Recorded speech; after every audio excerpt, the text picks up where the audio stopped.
mulai merekam. Nah, untuk nggak memperpanjang mukadimah gitu, marilah kita mulai kelas kita ini dengan basmalah dan doa menurut agama masing-masing.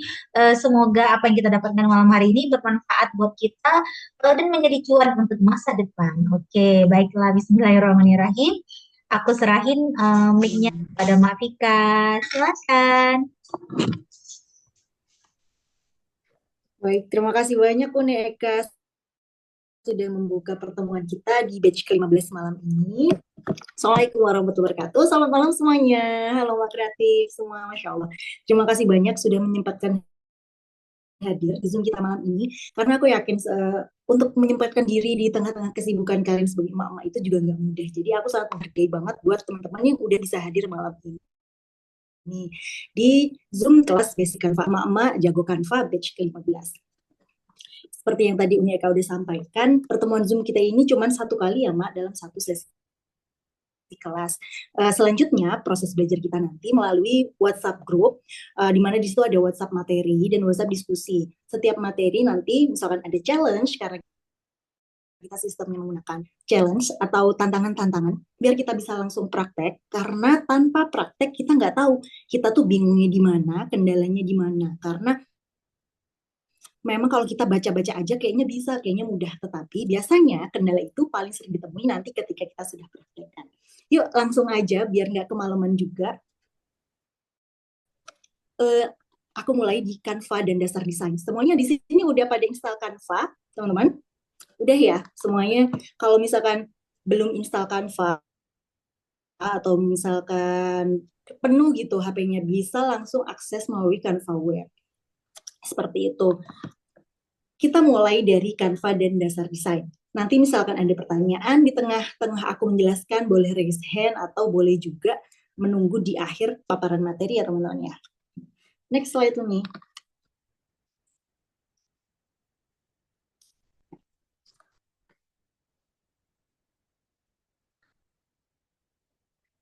Aku sambil buka juga PPT dari device-ku biar gitu ya. Nah, tak kenal maka tak sayang ya teman-teman. Perkenalkan, nama aku tuh aslinya Rafika Hasna, cuman sering dipanggil Mak Vika karena ngonten di kelas mak kreatif. Jadi aku menggunakan sapaan mak-mak ke kalian dan kalian bisa menyapa aku Mak Vika. Aku punya 2 bocil dan saat ini aku aktif menjadi content creator dan mentor di kelas mak kreatif, terus juga freelancer graphic designer, dan juga graphic designer di digital for mama creator. Misalkan mama ada yang juga gabung komunitasnya. Dan background aku adalah sarjana desain produk dari kampus Gajah. Kalau misalkan ada yang tahu, mungkin agak aneh ya desain produk, tapi sekarang aku fokusnya ke desain grafis karena memang aku juga mendapatkan dasar-dasar desain dulu dan sejak tahun 2012 aku udah aktif mendesain grafis, punya toko online ya. Waktu itu sempat punya usaha berbasis craft dan DIY yang pakai custom design. Terus dan aktif sharing tips Canva sejak tahun 2021 dan kelas pertama aku di tahun 2019 ketika pandemi gitu. Next slide ini.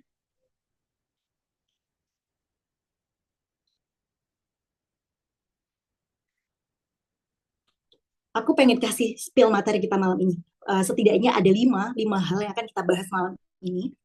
Uh, Sebetulnya aku pengen jabarin panjang lebar, cuman karena waktu kita cuma 2 jam, nanti aku kena semprit Uni Eka yang juga jadi timekeeper, keasikan kita ngobrol jelas-jelasin. Jadi nanti aku bakal selintas-selintas aja. Misalkan teman-teman ada pertanyaan, silahkan disampaikan di work materi, di work diskusi kita ya, Mak ya. Materi PPT ini juga nanti akan disampaikan oleh teman-teman. Sudah ya, bersama materi desain, materi dasar-dasar penggunaan Canva, dan juga materi lainnya. Nah, ini ada 5 poin. Kenapa kita harus tahu Canva, tak kenal maka tak sayang ya. Terus mengenal user interface, bagi yang teman-teman baru banget menginstal Canva, nanti kita akan selintas jelaskan. Yang ketiga ada mengenal dasar desain, tips dari aku biar start ketika mendesain. Terus yang kelima adalah bagaimana cara kita memulai langkah pertama untuk membuat produk rumahan ya tentunya. Next slide tuh Neka. Mungkin teman-teman di sini banyak yang berharap ya dari menambah skill Canva itu bisa juga berdampak kepada nantinya bisa punya usaha nih atau punya eh, jasa desain, buka jasa desain seperti itu. Silakan, nggak apa-apa banget. Mulai dari awal memang kita harus punya motivasi-motivasi tertentu seperti itu ya, biar semangat ya. Nah, sebelum ke situ, aku mau ngajak teman-teman kenalan lagi dengan Canva. Ya, next slide. Ada apa sih sebetulnya dengan Canva gitu ya? Kenapa harus Canva gitu? Next slide tuh nih.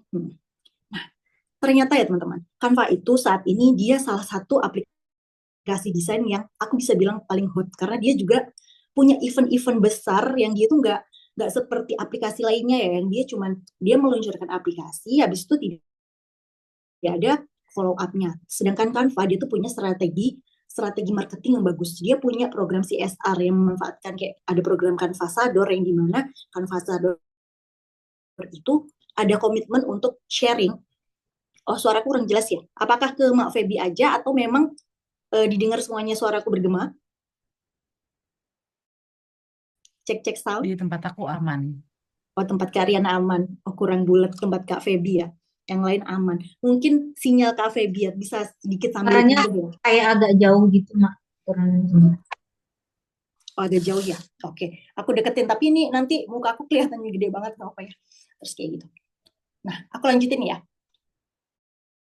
Jadi Canva itu dia keunggulannya tuh dia tuh promosinya. Aku bilang itu kayak proses marketingnya. Dia tuh punya Canvasador. Yang gimana Canvasador tuh punya komitmen untuk sharing-sharing yang relate dengan Canva. Dan itu tuh gratis loh. Dan banyak orang yang berkomitmen gitu dan mau. Karena emang sebesar itu manfaat dia gitu. Selain fokus pada aplikasi kan dia tuh fokus pada program-program CSR-nya. Dan saat ini dia tuh udah digunain 135 juta lebih user. Kenapa kok bisa sebanyak itu? Berarti Canva punya kelebihan yang mungkin tidak dimiliki oleh aplikasi lain seperti ya. Nah, Canva itu juga punya banyak aset desain yang kece. Aset itu apa sih, Mak? Aset itu adalah seperti foto, terus elemen. Kalau teman-teman udah aktif mulai mendesain di Canva, itu disebutnya itu adalah aset ya, elemen, video, terus lagu, dan lain sebagainya. Tampilannya juga mudah dipahami. Dan Canva juga punya website sumber belajar. Dia juga punya program-program di mana kita bisa belajar secara mandiri dari Canva. Next slide itu nih.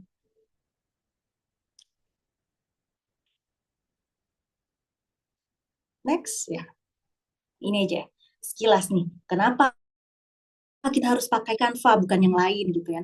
Sependek pengalamanku pakai Canva, Canva itu aplikasi pertama yang user interface-nya atau kayak tampilan tools-tools itu sederhana dan mudah dipahami. Terus dia tuh banyak pilihan, apalagi sekarang didukung dengan teknologi AI yang semakin berkembang. Tahun ini Canva tuh kayak fokus mengembangkan AI-nya dia gitu.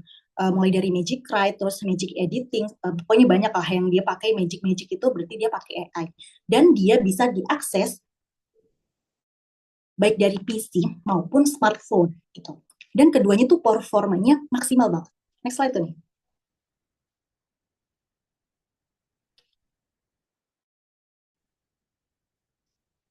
Nah, ini ada beberapa pertanyaan ya yang paling sering ditanyain ke aku, uh, baik dalam kelas maupun di media sosial.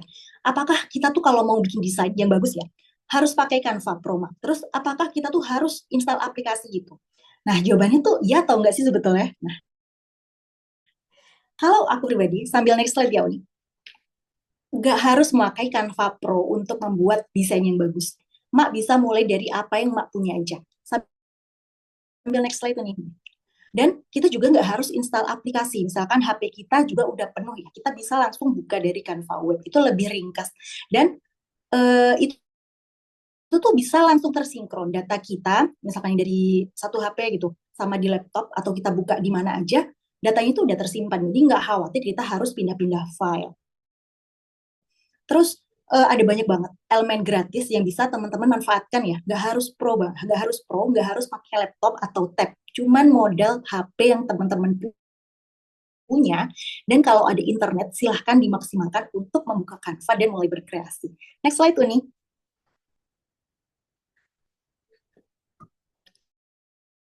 Nah, Mungkin ada yang kepo ya, pengen tahu apa sih perbedaannya Canva free dan pro itu bedanya di mana? Terus kayak apakah aku harus mulai pakai free? Salah, salah, sorry. Apakah aku harus mulai pakai pro? Terus nanti benefitnya ke aku apa? Sebetulnya kalau aku pribadi, benefitnya tuh nggak jauh beda. Misalkan teman-teman nih baru mau mulai mencoba Canva ya, terutama. Itu nggak usah langganan yang pro dulu. Cukup maksimalkan yang gratis karena elemennya sudah tersedia banyak. Terus toolsnya juga sudah banyak. Mungkin yang kayak ada beberapa tools yang nggak bisa dipakai seperti menghapus latar belakang, background foto gitu ya. Itu kan bisa diakali dengan aplikasi pihak ketiga yang bisa kita gunakan. Nggak harus dari Canva. Bahkan Canva itu juga ada aplikasi-aplikasi di dalam Canva-nya itu yang terhubung dan ada yang untuk menghapus background seperti itu. Paling berbeda juga ada di penyimpanan cloud-nya ya. Cloud-nya itu berbeda, lebih besar yang pro pastinya. Dan ada beberapa fitur yang kalau bagi pemula atau misalkan bukan kayak mau untuk bikin kayak jasa desain profesional atau konten kreator profesional itu nggak perlu sekarang banget kita harus pakai produk. Cukup maksimalkan dengan yang mak punya saat ini. Next slide nih. Nah, kita bisa bikin apa sih sebetulnya di Canva? Kalau teman-teman mungkin saat ini booming ya, kita bisa bikin produk-produk DIY di Canva, produk-produk cetak. Itu lebih ke produk-produk cetak ya kalau produk DIY. Sebetulnya di Canva itu kita bisa bikin bermacam-macam ya. Karena dia awalnya berangkat dari desain digital, waktu itu boomingnya tuh sedang di era media sosial ya. Jadi pas paling pertama itu sasarannya adalah desain sosial media. Entah itu Instagram, itu terus Reels, YouTube, terus video itu termasuk undangan digital, website, flyer, logo, terus dan worksheet. Worksheet itu juga ada dalam bentuk digital dan juga bentuk fisik nantinya. Next slide ini. Namun saat ini ternyata perkembangan trennya tuh udah mulai bergeser ke produk-produk cetak yang lebih fleksibel gitu ya, nggak harus dipakai untuk eh, usaha-usaha yang berkaitan dengan desain, usaha-usaha yang berkaitan dengan DIY pun sekarang lagi booming banget pakai Canva. Nah, selanjutnya kita masuk nih ke bab kedua ya. Yuk kita explore Canva. Buat teman-teman yang udah familiar memakai aplikasi Canva, ini sambil mereview lagi aja bahwa Droptober ini ada perbedaan sedikit aja tampilan depannya, tapi secara umum tools-toolsnya dan menu-menunya itu masih tetap sama. Buat teman-teman yang baru pakai Canva, ini silahkan disimak. Di bagian atas itu ada kolom pencarian teman-teman. Terus itu biasanya lebih spesifik ke file desain kita. Terus bisa juga untuk cari ukuran template. Di bawahnya ada ukuran-ukuran kanvas yang sudah disediain sama Canva. Jadi kita tuh misalkan kita mau bikin ukuran Instagram yang portrait. Kalau Instagram yang square kan udah pasti ya bentuknya kotak aja. Mau pakai perbandingan pixel berapapun, insya Allah aman. Kalau yang potret itu kan yang persegi panjang itu kan kadang kita kalau misalkan salah membuat ukuran maka gambarnya tentu nggak bisa pas ya ketika diposting kayak gitu. Canva itu udah menyediakan kanvas ukuran Instagram portrait, ukuran A4, ukuran presentasi untuk PPT. Jadi kita udah nggak perlu lagi nih mikir kira-kira aku harus bikin kanvas ukuran berapa. Tidak, kalau di Canva masing-masing keperluan kita itu sudah disediakan. Kecuali untuk produk-produk custom ya misalkan stiker nama kayak gitu kan eh, dia nggak bisa nih menyediakan berapa ukuran pastinya. Tinggal kita bisa nanti masukkan secara custom. Terus di bawahnya ada shortcut ini ya, menuju file project yang kita kerjakan. Jadi nanti project-project yang sudah kita kerjakan akan muncul di bagian ketiga. Dan di bawahnya lagi akan ada rekomendasi template per kategori. Nanti sama Canva tuh udah di sortir tuh template tentang untuk apa, wallpaper nih ya, wallpaper telepon, presentasi, Instagram story, Reels itu sama dia sudah dikelompokkan. Jadi itu memudahkan kita untuk memangkas waktu ya nyari-nyari karena nggak nyampur. Jadi kita udah langsung spesifik pada tujuan kita. Dan yang terakhir ada gambar folder itu tempat akses atau galeri desain yang sudah kita buat sebelumnya di Canva. Next slide tuh nih.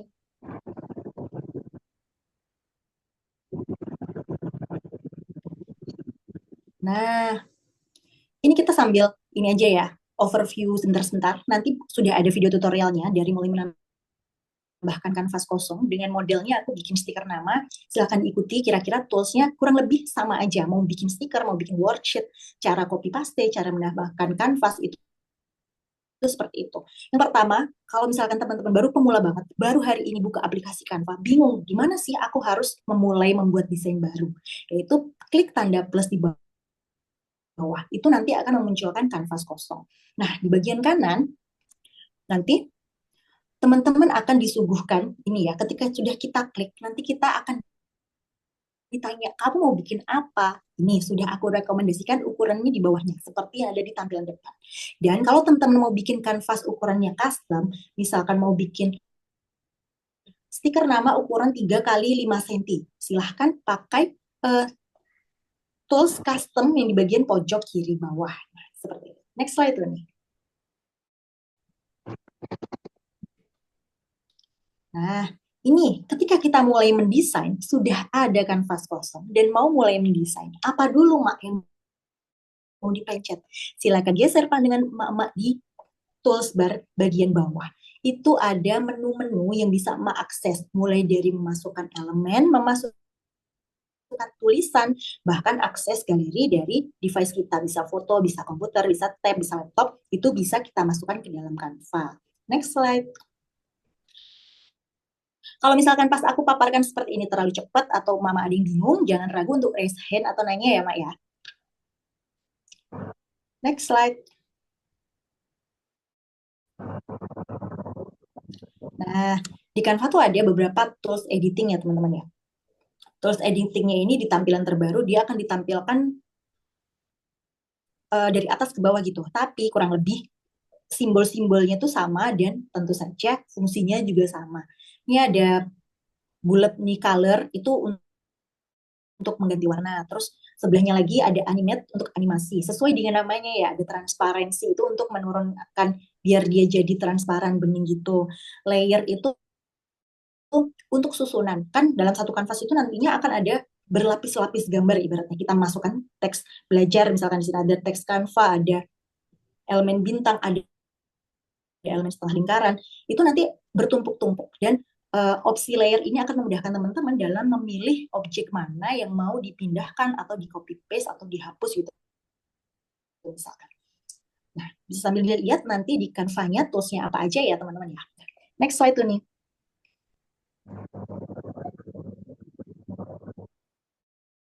Nah, ini masih tools editing ya, di mana kita tempat copy, tempat paste, di copy, terus di paste, terus untuk memilih banyak objek sekaligus. Ketika teman-teman mau memindahkan objek gitu, mau geser, oh kok semuanya ini mungkin nanti aku koreksi, Mak ini semuanya terlalu ke bawah, tolong semuanya digeser ke atas.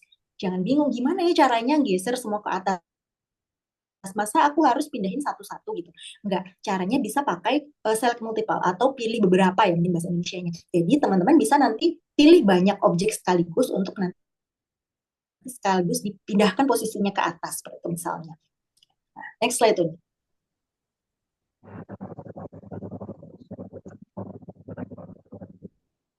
Nah, ini juga masih toolbar ya, ada pilihan menunya apa saja, ada teks, terus ada desain kita, desain itu. Kita mulai dari bagian paling kiri bawah. Desain itu nanti adalah tempat teman-teman mengakses template yang sudah tersedia di Canva. Template-nya bagus-bagus, jadi jangan khawatir. Kalau misalkan teman-teman lagi nggak ada ide, buntu, silakan ATM atau pakai template yang udah tersedia, tinggal diubah-ubah, insya Allah udah langsung cakep. Terus, nah sebelahnya tuh ada elemen ya, elemen tuh masukkan foto, gambar, terus animasi yang bisa bergerak itu di toolbar elemen. Yang ketiga ada teks, seperti ini tampilannya nanti, masukkan text box, ada rekomendasi kombinasi font juga, terus ada Magic Red juga bisa memasukkan apa yang kita perintahkan gitu ya, pakai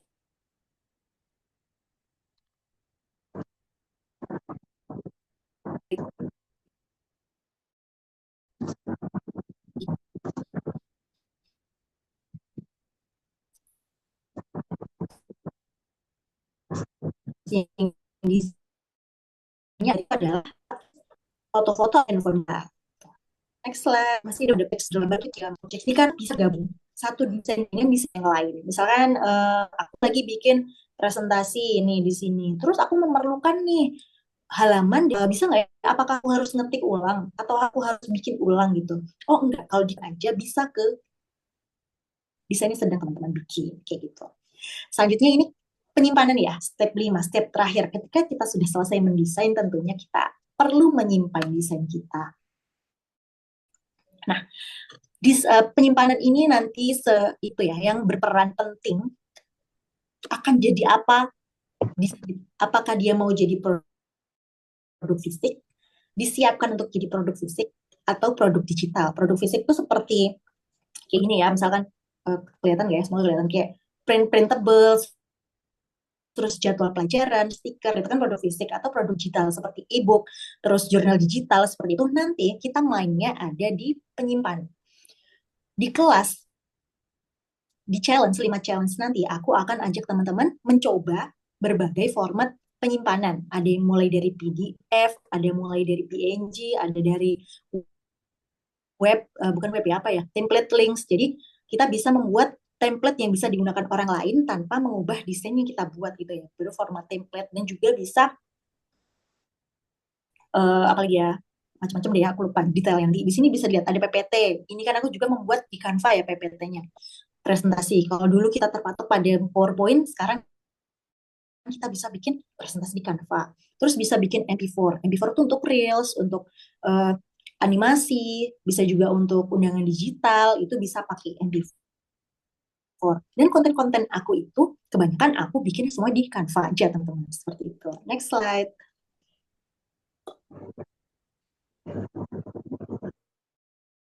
Next.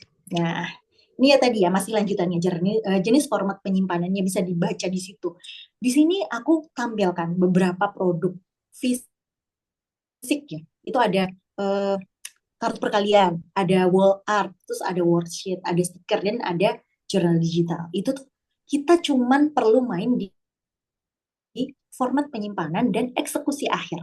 Sedangkan tentu saja prosesnya juga sama. Hanya saja kita perlu tahu sebetulnya untuk produk ini apa sih format terbaik penyimpanannya seperti itu. Nah, template link bisa dipakai untuk jurnal digital, terus mail planner yang bisa kita bikin, kita edit, yang kita dual digital juga. Share link tuh untuk kita bisa kerja bareng teman. Kalau kita bikin project bareng gitu, kita edit desainnya bersama-sama. Itu memungkinkan banget di Canva dengan fitur share link. Terus PDF untuk kita nyimpan worksheet, printables, terus mau cetak banner gitu, PNG, JPEG untuk gambar-gambar yang mau kita uh, share-share lewat HP atau Drive, itu cukup pakai PNG atau JPEG, PPT presentasi, MP4, website, dan juga SVG.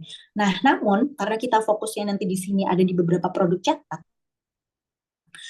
file dalam format PNG atau PDF itu adalah opsi format yang dianggap paling ideal atau terbaik untuk menghasilkan hasil cetak yang paling bagus. Karena cenderung warnanya tidak bergeser dan gambarnya tidak pecah seperti itu, teman-teman. Next slide.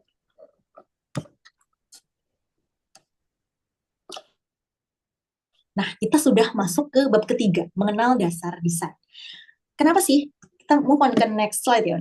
Kenapa sih aku memberikan materi dasar desain ke teman-teman? Karena bagiku itu adalah sebuah ultimate formula banget ya, dimana Canva itu sebagai toolsnya dan ilmu desain itu added value akan menghasilkan sebuah desain yang kece. Desain yang kece itu berarti seperti apa? Desain yang kece itu bukan hanya bagus, tetapi dia terbaca, pesannya tersampaikan, dan juga apalagi ya, tentu saja dia berbeda ya, nggak pasaran gitu. Kalau setiap aku mendesain, aku pengennya desain itu nggak pasaran. Nah, namun nggak pasaran tuh bisa jadi aneh atau bagus. Lalu kita pilih opsi bagus ya, jangan sampai desain kita nggak pasaran tetapi aneh. Maka kita perlu memahami adanya ilmu desain itu sebagai added value atas skill Canva yang sudah kita miliki tadi. Next slide.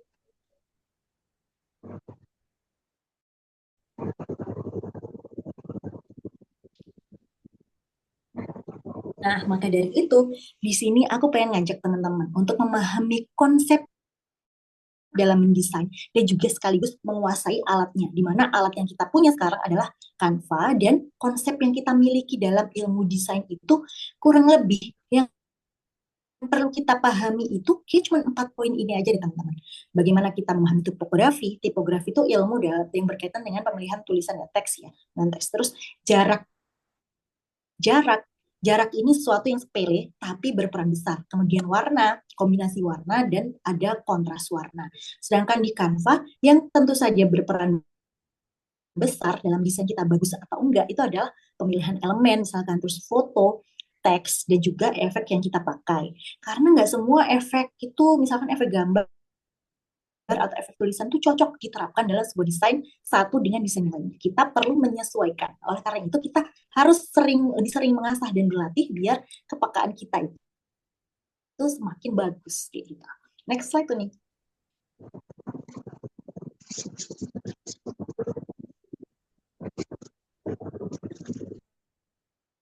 Nah, ini kita masuk ke poin pertama ya. Apa itu tipografi? Tipografi itu kalau secara teori dia itu merujuk pada sebuah seni dalam memilih dan mengatur huruf atau teks sebagai elemen visual dalam sebuah desain. Nah, dalam konteks ini tuh tipografi itu sebetulnya tulisan tuh nggak cuma mempertimbangkan bagus atau enggaknya, indah atau enggak, tapi tentu saja karena teks ya dia tuh punya peran penting untuk menyampaikan atau delivery pesan yang pengen kita sampaikan ke pembaca kayak gitu. Jadi apa gunanya gitu, misalkan teksnya bagus tetapi kita nggak bisa ngebaca karena terlalu besar atau terlalu kecil atau misalkan nggak kelihatan karena terlalu kontrasnya rendah atau tinggi, dua-duanya itu nggak nyaman untuk dibaca. Next slide. Nah, di sini aku juga pengen ngajak nih teman-teman untuk mengenal aja klasifikasi tipografi. Nggak harus detail banget. Yang penting teman-teman tahu karena nanti ini akan jadi bekal kita ketika mau memilih huruf untuk dimasukkan ya dalam desain kita. Apakah kita mau pilih huruf serif nih? Serif itu adalah huruf-huruf yang punya kait di ujung-ujungnya. Itu aku tandain pakai bulutan-bulutan ungu biar teman-teman kelihatan yaitu ada kaitnya disebut kait. Dia tuh lebih ke punya kesan formal untuk misalkan cocok untuk undangan-undangan formal atau untuk bikin proposal seperti itu silahkan pakai font-font serif. Selanjutnya ada font yang disebut dengan sans serif, di mana sans artinya enggak, serif tuh kait, berarti dia enggak punya kait. Dia punya kesan yang lebih kasual. Ini tuh paling sering kita temui ya di dalam sosial media, terus kayak di flyer-flyer, iklan-iklan tuh banyak pakai sans serif karena dia kasual, modern, dan juga mudah dibaca seperti itu. Yang ketiga ada font script. Kelihatan ya dari bentuknya melengkung-melengkung, dia punya kesan yang elegan dan lebih formal. Sering kita jumpai di apa? Di undangan pernikahan atau misalkan kayak brand-brand yang punya image-nya luxury kayak gitu ya. Dia biasanya pakai font script yang melip-melip karena dia punya kesan yang elegan. Dan yang keempat ada font handwriting, yaitu font ala-ala tulisan tangan. Dia punya kesan yang lebih kasual, santai dan childish atau kekanak-kanakan. Jadi teman-teman kalau misalkan pengen membuat stiker atau flyer yang kayak temanya anak-anak ceria gitu bisa pakai font-font yang tulisan tangan seperti ini. Yang terakhir ada font yang namanya novelty, di mana font ini punya karakter yang khusus gitu, dia karakternya kuat. Uh, Bentuknya tuh unik. Dia tuh cocok untuk dijadikan judul-judul besar gitu, headline, sehingga captive banget untuk menarik pembaca untuk pertama kali membaca dia seperti itu ya. Next slide nih. Nah, nih di sini aku kasih nih beberapa tips gimana sih caranya biar teman-teman lebih mudah memilih font sebelum dimasukkan ke dalam desain. Teman-teman bisa pertimbangkan, bisa pertimbangkan 5 hal ini, sorry ya. Yang pertama tuh ada keterbacaan. Yang kedua, usia ini usia target ya, usia target desain kita. Yang ketiga, suasana. Yang keempat, gender, laki-laki atau perempuan. Dan yang terakhir adalah event. Atau occasion, apa ya, event tuh tema, ya pokoknya event ya, seperti Idul Fitri, terus pernikahan, seperti itu. Nah, di sini bisa aku sertain contohnya ya. keterbacaan, kursif dan display. Seperti contohnya Bestlight, Harmony, Brittany. Itu gunakan font-font yang melengkung-melengkung itu cuman di judul gitu. Jangan pakai untuk di paragraf. Sedangkan untuk usia, teman-teman tuh bisa pilih. Contohnya di bawah sini, aku pakai Mango AC, huruf-huruf yang punya sudut-sudut melengkung untuk produk-produk untuk anak misalkan. Terus yang dewasa tuh lebih ke yang lurus-lurus, tegak-tegak, gitu lebih formal. Suasana formal dan non formal silakan disesuaikan karena untuk huruf-huruf serif ya, grid serif nih contohnya, berarti dia adalah masuk ke font serif yang pakai kait, dia kesannya lebih formal. Sedangkan Stella di bawahnya itu bentuknya lebih unik, dia cenderung ke non formal. Gender laki-laki dan perempuan juga bisa kita targetkan melalui pilihan huruf, gimana laki-laki cenderung kaku, lurus, tebal, dan untuk perempuan cenderung melengkung, unik, dan cute seperti font-font tulisan tangan. Dan yang terakhir ada event. Sebentar lagi, 2 bulan atau 3 bulan lagi kan kita udah mau Ramadan ya, mau Lebaran. Pasti font-font kayak gini, Berkshire Swatch terutama yang kedua itu, akan banyak banget kita temui baik di baliho, di flyer, atau di media sosial pakai font-font yang kesannya Arabic style gitu ya, Arab-Arab seperti itu. Dan juga tentang pernikahan, udah familiar banget, pasti kita sering pakai font-font yang melengkung, kursif, dan script gitu. Next slide tuh nih. Ini di tampilanku ada coret-coret ya, atau ada ini nggak sengaja nyoret. Nah, ini adalah hal-hal yang perlu teman-teman perhatikan. Mana yang boleh dilakukan dan sebaiknya tidak dilakukan dalam memilih font untuk dimasukkan ke dalam desain teman-teman. Yang pertama, bahwa ada jenis-jenis font yang jangan semuanya, nggak semua itu boleh untuk huruf kapital. Seperti ini ya, seperti font yang tegak bersambung, kalau semuanya besar, itu jadi sulit dibaca. Sebaiknya gunakan untuk kalimat yang kombinasi besar kecil, bentuk font seperti ini. Dan sebelah itu juga ada font yang tebal, paling atas tuh font notes, itu bukan untuk paragraf, cukup gunakan untuk judul. Begitu juga dengan font tegak bersambung di bawahnya. Kalau untuk paragraf itu akan menyulitkan pembaca untuk menangkap secara cepat dan mudah gitu infonya. Dan yang terakhir tuh ada bentuk font yang lebih simple ya. Ini sans serif ya. Silahkan dipakai untuk paragraf yang panjang terutama. Seperti itu. Next slide.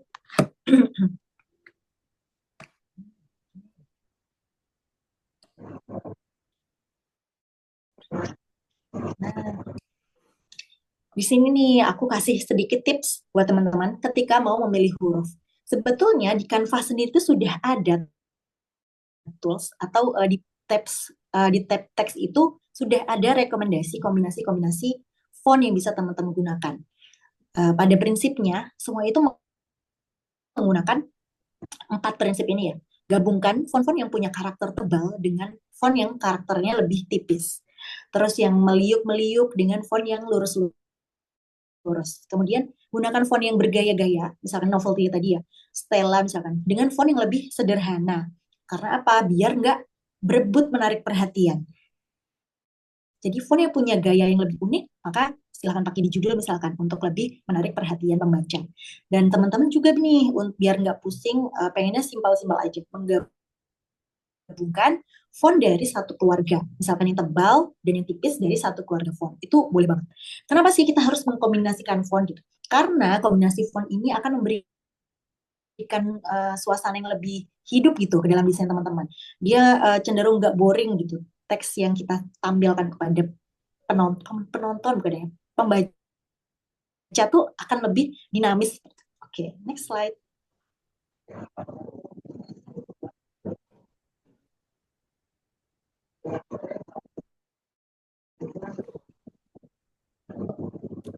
Nah, ini ya panduan simple karena selain memilih jenis-jenis huruf, biasanya teman-teman tuh akan sedikit kesulitan nih untuk menentukan ukurannya gimana ya kira-kira, apakah harus aku samain semua, pokoknya besar gitu. Oh jangan, tentu saja pakai kaidah ini, panduan simple ukuran teks. Cara mudahnya tuh judul gunakan tulisan dengan ukuran yang paling besar, subjudul yang besar aja, di bawahnya judul yang paling besar tadi adalah besar. Dan untuk badan teks gunakan font yang lebih kecil gitu. Iya nih Mak, ini ada ya, kok kecoret-coret, aku juga nggak tahu. Mungkin ini aku dibantu sama Uni Eka untuk mempresentkan PPT. Mungkin di device-nya Uni Eka lagi dimainkan sama anaknya atau apa, aku juga kurang paham. Jadi, mohon maaf ya teman-teman, semoga masih tetap Enggak, terbaca ya, bukan meskipun ada aku. coret-coretannya. Oh enggak ya? Oh bukan ya? Ini aku juga tidak mengetahui. Tadi ada nama Maya gitu yang muncul di layar aku, atau mungkin ada teman-teman yang eh username-nya Kak Maya atau apa. Nah ini, siapa ya? Ada yang menghapus atau Uni hapus? Enggak? Aku yang bantu hapus. Cuman aku nggak tahu gimana matiinnya. Oh gitu. Begitu. Aku soalnya aku di sini cuma presenterin. Oh ini ada yang mencoret tuh kayak tadi atau ini gimana? Oke. Mm-mm. Oke, next slide tuh nih.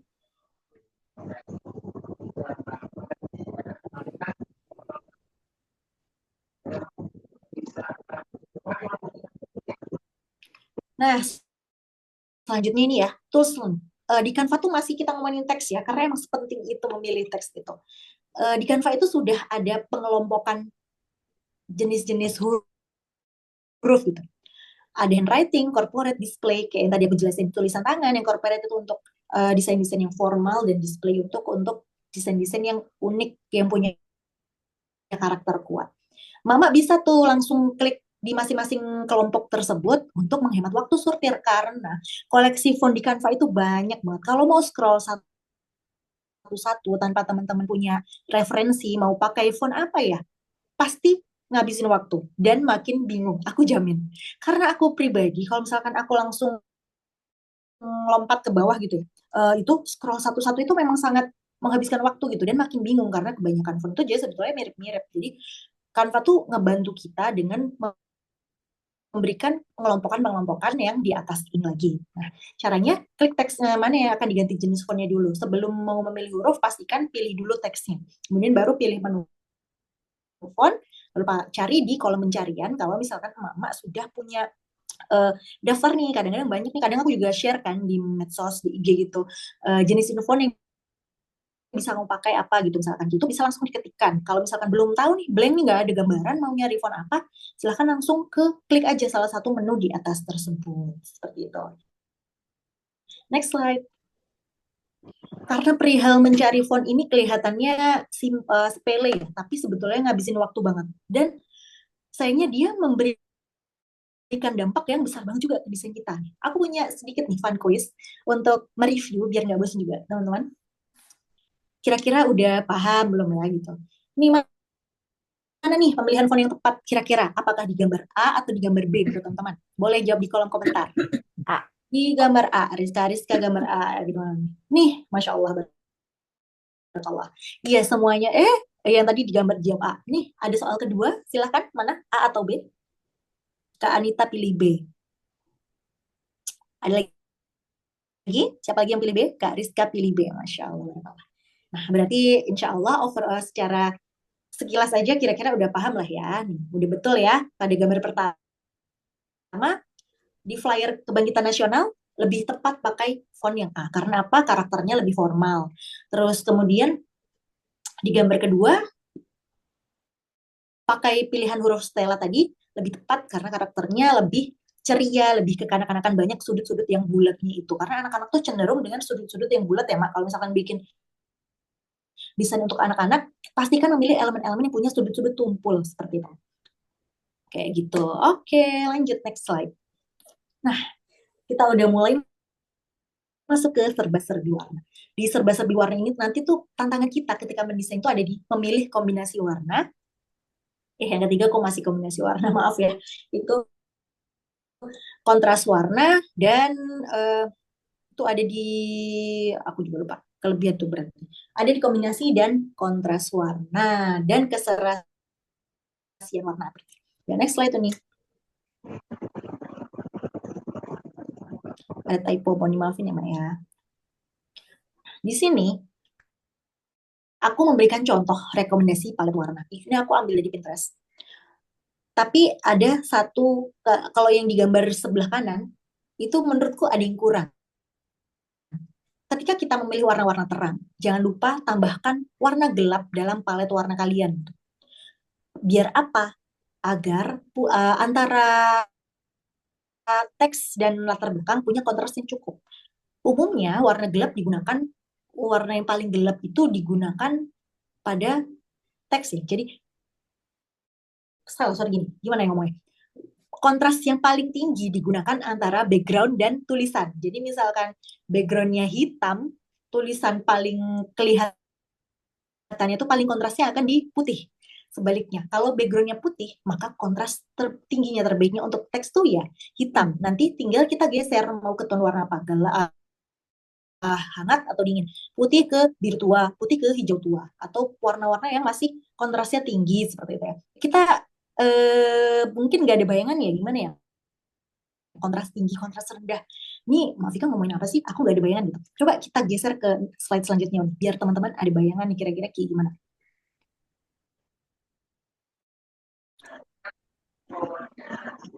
Next slide. Nah, kayak gini nih teman-teman yang aku maksud dengan kontras yang terlalu rendah atau kontras yang terlalu tinggi. Bisa dilihat ya, di bagian sebelah kiri kita punya gambar dengan tulisan dan itu aku kasih line gitu garis. Itu warna-warninya cenderung ke pastel. Kalau misalkan kita ikut palet warna pastel tanpa kita nambahin ada satu warna yang lebih gelap, jadinya akan buram kayak gini. Karena kontras warnanya terlalu rendah seperti itu. Tetapi kontras warnanya terlalu tinggi itu juga nggak bagus karena dia akan menyebabkan kesan yang silau seperti ini, biru muda dengan oranye, dengan pink, pink neon, dan hijau stabilo gitu. Hasilnya ya di mata kita akan gimana ya, berlomba-lomba nusuk-nusuk gitu, kayak nggak enak gitu. Di mata kita tuh pasti nggak enak jika kontrasnya terlalu rendah atau terlalu tinggi. Nah, gimana nih, Mak? Misalkan aku belum tahu sama sekali, nggak tahu nih gimana. Nah, apakah desainku ini kontrasnya udah bagus atau belum? Atau untuk ngecek kontras, teman-teman bisa pakai bantuan website kayak Color Contrast seperti ini, Contrast Checker. Nih, misalkan dia di sini contohnya adalah background kuning dengan warna teks hitam, punya kontras yang bagus nih, pas. Berarti centang-centang semua udah kelewat, udah ini untuk huruf besar, besar kecil dia masih terlihat kayak gitu ya cara bacanya kalau di kontras color kontras seperti itu. Nah, selanjutnya ada hierarki visual untuk mencapai tujuan. Kenapa judulnya capai tujuan dengan hierarki visual? Karena ketika kita mendesain ya, dalam desain, sebetulnya desainer itu punya misi, punya tujuan, ingin menyampaikan sesuatu. Apa sih yang ingin disampaikan seperti itu ya? Namun, seringkali teman-teman yang belum paham tuh kayaknya dia bisa jadi salah menonjolkan gitu. Karena belum paham tentang hierarki visual. Hierarki visual itu akan membantu kita menyampaikan pada pembaca mana sih yang paling penting dari semua hal penting yang kita tampilkan di flyer misalkan. Flyer acara ya, flyer acara tuh yang penting apa? Judulnya, judul, tanggal, terus kontak misalkan seperti itu. Kalau misalkan kita mau, kalau di sini ada contoh ya ukuran skala ini, kalau kita mengkombinasikan sebuah gambar, kita bisa bikin gambar digital gitu misalkan. Ilustrasi gitu namanya. Ilustrasi untuk kalender misalkan atau apa. Belum lagi Mak, belum. Yang tadi dulu dong. Back to kayak gini. Itu kita perlu nih menonjolkan satu objek agar orang-orang tuh tahu dia loh yang paling penting. Pada bagian panel atas itu bisa dilihat ya, ada dua gambar cewek hijab. Di sebelah kiri kedua gambar itu bobotnya sama, ukurannya sama. Jadi kita menganggap dua orang itu levelnya setara, sama. Sedangkan di gambar kedua, si mbak-mbak berhijab coklat ini, aku kecilkan ukurannya dengan posisi yang masih sama di situ. Efeknya apa? Bisa dilihat di sini. Gambar dengan hijab bertopi, dia jauh lebih menarik, jauh lebih menonjol. Kita bisa kayak seolah-olah di sini hijabers coklat itu sedang melihat dia. Padahal kita hanya memainkan ukuran dan skalanya aja. Jadi bisa bisa merubah maknanya sampai segitu ya. Semoga bisa dipahami ya bahwa ukuran dan skala ini punya peran penting dalam sebuah desain. Yang kedua ada di warna dan juga kontras. Seperti yang tadi barusan kita bahas, warna dan kontras. Di sebelah kiri kita punya susunan gambar tetesan air yang sama persis sebetulnya dengan di sebelah kanan. Cuman di sebelah kanan ada satu tetesan itu memang udah terbalik. Sebelah kiri juga ada tuh satu tetesan yang terbalik di tempat yang sama. Tetapi karena warnanya sama semua, kita jadi nggak langsung mengenali bahwa dia punya posisi yang terbalik. Sedangkan sebelah kanan, karena dia warnanya udah dikasih warna beda, dalam satu kali lihat, kita langsung bisa menemukan bahwa dia nggak sama gitu, kiri dan kanan berbeda, dia punya arah yang berbeda. Itulah perannya warna dan kontras dalam desain kita. Dan yang terakhir, ada tipografi, gimana teks itu juga punya peran yang nggak kalah penting dalam ketersampaian informasi. Ini ada dua kartu nama ya. Di sebelah kiri aku nggak memainkan warna, nggak memainkan ukuran dan skala. Semuanya flat aja, warnanya sama, ukurannya sama. Sedangkan di bagian kanan, nama dia Cica Alicia ini aku beri kombinasi warna yang berbeda dan ukuran yang lebih besar. Jadi secara visual lebih menarik yang sebelah kanan dan tentunya informasi utama tentang nama dia, karena ini adalah kartu nama, langsung dapat kita tangkap. Seperti itu fungsinya hierarki visual. Semoga bisa dipahami ya teman-teman. Next slide nih. Nah, ini adalah beberapa kesalahan yang sering dibuat sama teman-teman aku di kelas-kelas sebelumnya. Rangkuman dari depan sampai belakang ada di pemilihan elemen nggak sejenis, terus ada orientasi teks yang kurang tepat, dan ada di pemilihan font yang nggak nyambung gitu, atas bawah punya karakter font yang berbeda, dan ada di komposisi yang kurang tepat. Jadi sebelah paling kanan itu, kalau misalkan teman-teman mau meletakkan teks atau gambar, ketika dia mau di tengah, dia pastikan dia berada pas di tengah, jangan geser ke kiri sedikit atau ke kanan sedikit, karena jadinya akan tanggung gitu. Di gambar kedua misalkan yang warna biru muda, ketika komposisi semua gambarnya berada di tengah, letakkan teks di tengah-tengah juga. Ini apalagi teksnya punya orientasi center ya, tetapi dia posisinya di pinggir. Tentu secara layout dia juga kurang tepat. Secara keseluruhan juga akhirnya kurang, dari estetika juga kurang bagus seperti itu. Next slide. Ini.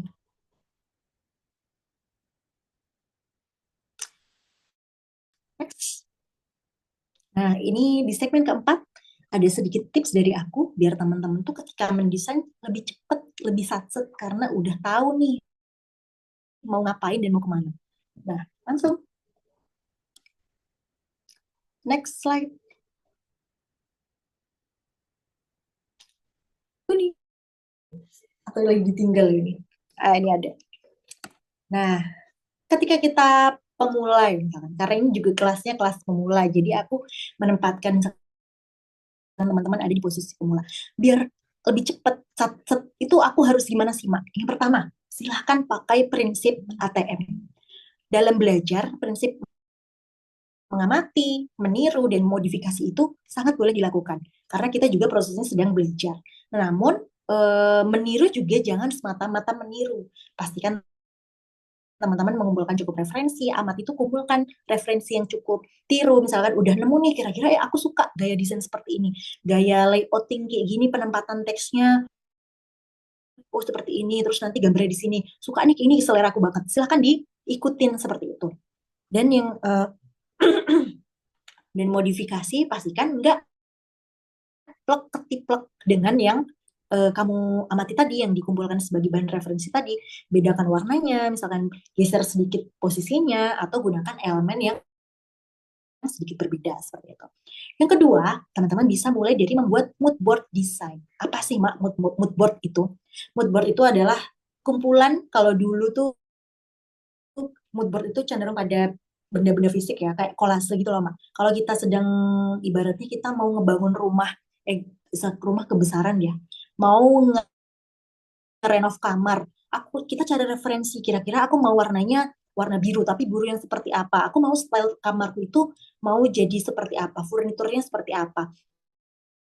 Nah, itu ketika teman-teman mengumpulkan dari berbagai sumber, itulah teman-teman sebetulnya sedang mengumpulkan materi mood board. Kalau misalkan semua materi itu disatukan dalam sebuah halaman, itulah mood board gitu sebetulnya. Kalau kita mendesain secara digital, biasanya di kanvas kosong, aku suka mengumpulkan kayak elemen-elemen yang kira-kira bakal aku pakai. Aku cari dulu referensi, misalnya misalkan stylenya mau kayak gimana. Nanti aku masukkan di situ kira-kira elemen yang aku pakai ini, warna yang bakal aku pilih ini. Nah, itu nanti akan membantu kita nggak melenceng dari apa yang pengen kita buat gitu. Kadang atau sering ya, kita tuh ngedesain, awalnya mau ngedesain misalkan stiker nama warnanya pengen yang biru-biru. Ketika jadi, loh kok jadi warnanya pink gitu. Karena bisa jadi dalam proses ketika proses kita mendesain itu, kita tergoda gitu. Kalau nggak ada batasan dalam mood board, kita jadi pengen pakai warna ini, kita pengen pakai elemen ini yang sebetulnya nggak matching, nggak sesuai dengan yang tujuan kita sebelumnya seperti itu. Ini yang ketiga, silahkan pakai template. Nggak apa-apa banget ketika kita belajar mulai dari template, kita edit, kita ganti warnanya, kita ubah susunannya.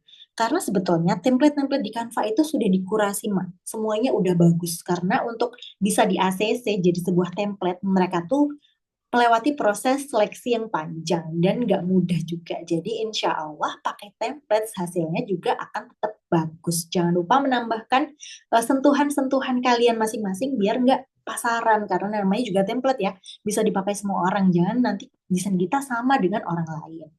Selanjutnya adalah kenali jenis-jenis elemen yang ada di Canva.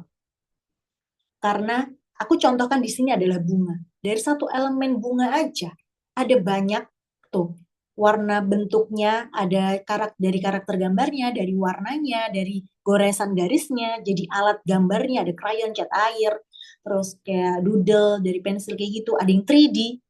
Itu satu elemen aja bunga. Nah, jadi pastikan ketika mendesain nanti emak menggabungkan gaya elemen yang sama ya biar seragam dan bagus. Next slide. Contohnya gimana sih, Mak? Mungkin ya, kalau misalkan belum kebayang nih, ada di slide selanjutnya. Next slide tuh nih. Nah, kayak gini ya. Di sebelah kiri aku menggabungkan elemen yang sama-sama cat air semua.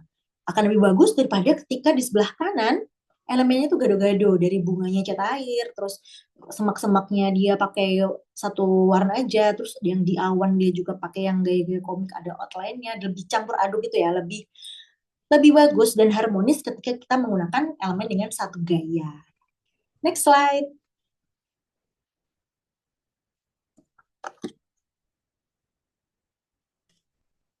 Ini aku masih kurang berapa, aku sambil checking ya teman-teman. Tinggal sedikit kok. Nah, yang selanjutnya nih, gimana cara kita mencari elemen di Canva? Karena setidaknya teman-teman atau mama bisa nyari dengan tiga cara ini. Yang pertama menggunakan kata kunci yang global. Contohnya muslimah, astronot, atau dinosaur. Di contoh ini aku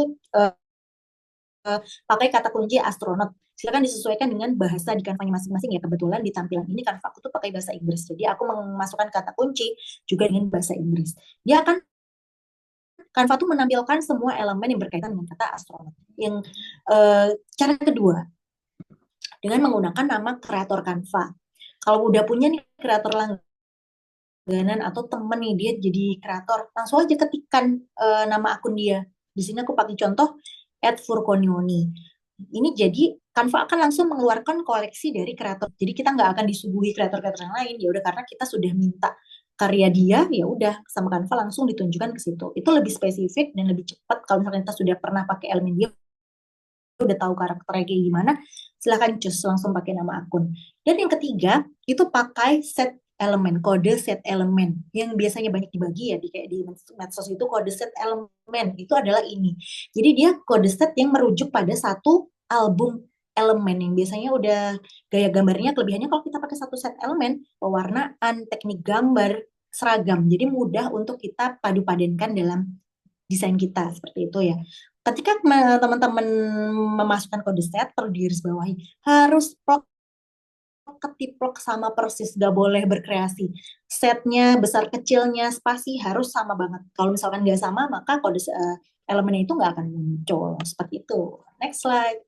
Nanti kayaknya akan ada juga sih ini tutorial cara mencari, ada videonya. Jadi misalkan bingung bisa simak video tutorialnya. Yang selanjutnya itu tolong berhati-hati dengan lisensi. Karena apa? Yang pertama, kalau kita menggunakan Favri dan memaksa untuk menggunakan elemen-elemen pro, yang pertama kita tentu akan zolim ya sama kreatornya, meskipun tetap bisa diunduh. Namun juga dia nanti akan memunculkan watermark juga yang tentu saja mengurangi estetika dari desain kita. Kita udah capek-capek nih mendesain udah bagus, ternyata ada watermark seperti itu. Bisa ditandain kalau ada tanda mahkota itu berarti pro, dilewatin aja. Masih banyak kok elemen-elemen yang gratis gitu yang juga bagus. Next slide tuh nih. Nah, ini juga jangan lupa memperhatikan apa yang boleh dan tidak boleh. Kalau di Canva itu boleh banget menjual desain yang dibuat dari Canva itu boleh. Dan bentuk templates, logo, boleh kita menjual logo dari Canva, terus flyer, merchandise, terus sablon bikin kaos yang gambarnya dibikin di Canva itu boleh banget. Nah, tapi dengan catatan, nih nggak boleh cuman dari satu elemen atau di sebutnya istilahnya itu stand alone elemen gitu. Jadi di bawah ini ada contoh ya, kaos tuh ada cold and fresh itu satu elemen. Itu nggak boleh mak kalau dia cuma satu elemen, misalkan satu elemen bunga gitu, mak tempelkan di tas atau mau dicetak di kaos atau di gantungan kunci, itu nggak boleh. Silahkan tambahin, bisa tambahin teks atau bunganya jadi dua atau yang bagian atasnya aku tambahin nih, ditambahin motif-motif.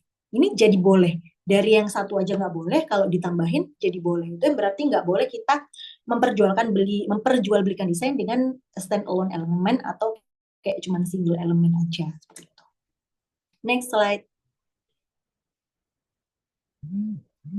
Ini nanti akan aku dibantu ini ya sambil pantau kalau ada.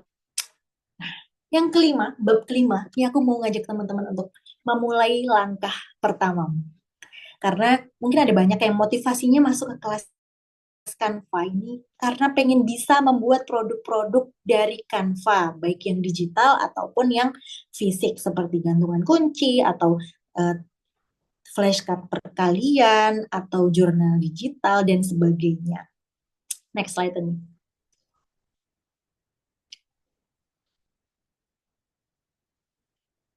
Betul ya, langkah-langkah yang pertama yang bisa kita ambil dalam mulai untuk memberanikan diri gitu ya, berkecimpung di usaha-usaha DIY ya. Kita kelas kita fokus di DIY. Next slide. Next. Kalau aku bisa sampaikan teman-teman, cari strong why. Karena persaingannya itu kan ketat ya. Kalau misalkan kita nggak punya strong why yang kuat, kenapa sih aku harus nyobain, aku harus membuat produk gitu, susah-susah gitu. Kembali ke strong why kalian. Kalau aku strong why-nya karena aku passionnya di bidang ini dan aku juga banyak keinginan ya karena nggak bisa dipungkiri aku juga mendapatkan tambahan penghasilan dari Canva. Dan yang ketiga, aku punya keinginan untuk jadi pribadi yang bermanfaat. Kebetulan itu bisa aku capai melalui Canva. Meskipun nggak semua orang bisa memanfaatkan Canva seperti itu atau memandang Canva sebagai wasilah untuk jadi pribadi yang bermanfaat gitu ya. Tapi bagiku melalui Canva itu salah satu strong way aku tetap bertahan gitu di Canva karena uh, yang namanya kita berkecimpung dalam satu bidang kan kita nggak sendiri ya, banyak pesaing, banyak kompetitor atau banyak orang yang niche market itu sama kayak kita. Jadi biar nggak cepet tumbang kita harus punya strong why. Dan yang kedua yang nggak kalah penting itu adalah support system dari orang-orang terdekat kita. Kalau aku karena keluarga kecil, kalau aku suami dan anak-anak tentu saja harus ada izin dari suami dan kerelaan anak-anakku. Misalkan seperti ini, saat ini aku sedang sesi Zoom sama teman-teman, aku minta izin nih tolong dibantu jaga anak-anak dan anak-anak juga udah ngerti oh oke, disedekahkan waktunya untuk Umi presentasi gitu 2 jam di Zoom seperti itu. Dan yang ketiga langsung take action, salah satunya yaitu teman-teman selamat udah mengambil langkah pertama untuk mengikuti kelas emak-emak jago Canva. Barakallah, semoga ini adalah langkah pertama jadi wasilah teman-teman untuk membuka kesempatan baru. Apapun tujuan teman-teman, apakah teman-teman pengen belajar bikin produk atau cuma belajar pengen ngulik Canva, semoga nanti teman-teman dapat mencapai tujuan melalui kelas ini. Next slide ini. Nah, selanjutnya aku mau spill produk dan tools usaha yang bisa teman-teman coba dari rumah aja. Modelnya apa? Model printer sama cutter kalau aku bilang. Next slide ini.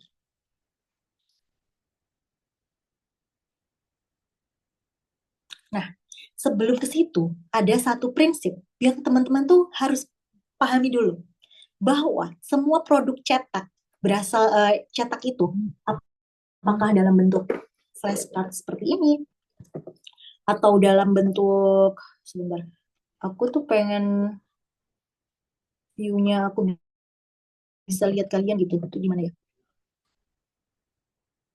Kayak gini.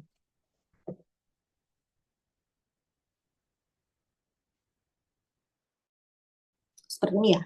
Apakah bentuk produk cetak seperti ini atau yang bentuk yang dipotong-potong atau yang kertas lebar seperti ini, itu tuh perlu dipahami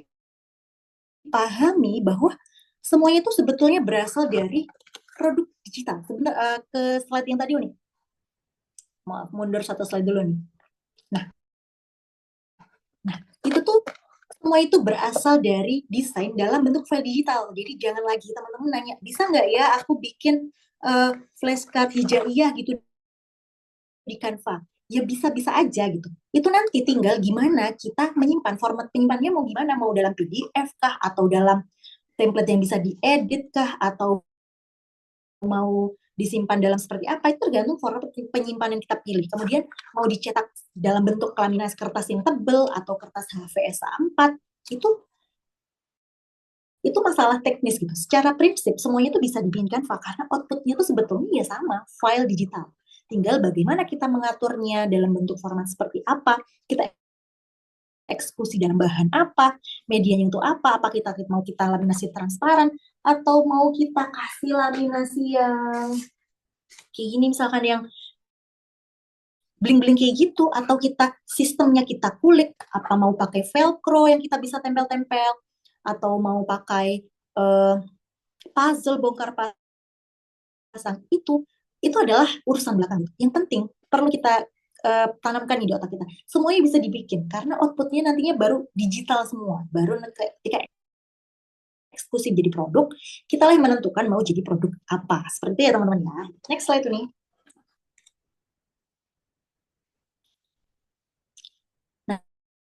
Nah, ini ide produk jualan dari hasil desain di Canva.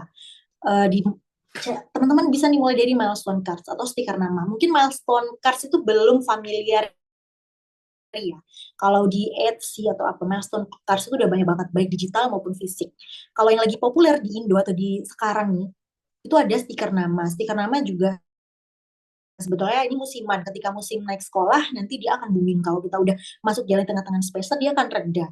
Terus per jadwal pelajaran juga. Kalau worksheet itu cenderung ke lebih ini ya, lebih sustain kalau worksheet. Nah, worksheet pun kita juga bisa ke yang interaktif gitu modelnya. Seperti ini. Ini sama-sama kelihatan ya. Sama-sama worksheet tuh. Ini adalah sorting color. Kalau misalkan punya anak balita, uh, ini di mana ya? Yang biar kelihatan. Oke, di sini. Kalau teman-teman punya anak balita, kayak sorting color kayak gini tuh, kepake banget. Ini aku pakai velcro ya sistemnya. Jadi bisa ditempel. Ada velcro kecil-kecilnya bisa kita tempelin kayak gitu. Ini kan sama-sama ya, outputnya itu dalam bentuk file digital. Tinggal bagaimana kita mengeksekusinya nanti dalam bentuk tempel-tempel seperti ini. Terus ada worksheet yang pakai map, itu ada nih aku masih punya. Udah dipakai anakku juga tiap hari main kayak gitu pakai map yang bisa white clean, berarti white clean yang cara tradisional ya. Kita bisa bikin white clean pakai selotip, bisa dimasukin dalam map, bisa kita laminasi bening. Terus kita bisa bikin lembar mewarnai dan juga jurnal, kita cetak jurnal sendiri, itu bisa banget. Next slide nih.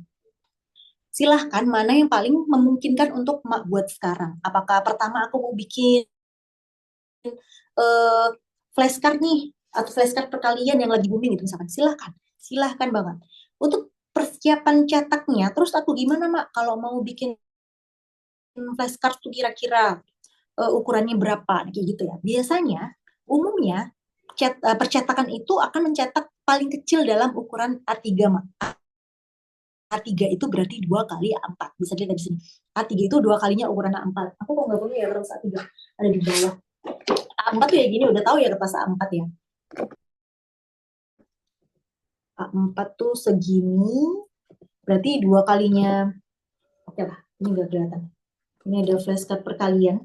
Sebelum mau kirim, ketika kita mau produksi flashcard perkalian tuh sebetulnya dia dicetak dalam A3, 2 kali 4. Tinggal nanti kita potong-potong sendiri, kita lubang-lubang sendiri, lalu kita pasang gantungan seperti ini. Kayak gitu. Nah, jangan nanti ketika teman-teman mau cetak tuh bingung. Aku nyiapin filenya gimana ya? Masa aku harus emang nyetaknya satu-satu kecil-kecil kayak gitu? Enggak, Bang. Itu langsung cetak dalam ukuran besar, tinggal nanti kita potong-potong kecil-kecil. Kayak gitu. Nah, panduan ini bisa dijadiin pemain ini ya, referensi ya. Kalau mau bikin A5, misalkan eh, ketika di Canva tuh aku nanti challenge-nya mau ukurannya kanvasnya A berapa, biasanya aku sebutin. Kayak gitu nanti mama udah nggak bingung lagi. A4 tuh punya gambaran ya, lembar yang biasa kita print itu lah A4. Kalau A5 setengahnya, A6 setengahnya A5, atau A4 dibagi 4 kayak gitu. Nah, sedangkan printer rumahan yang di rumah kita itu tentu saja pakai kertas A4 ya, teman-teman. Next slide tuh nih. Nah, persiapan untuk mencetak desain. Gunakan file PDF atau PNG. Tadi udah sempat aku sampaikan ya, untuk mencetak desain dengan warna yang kompleks.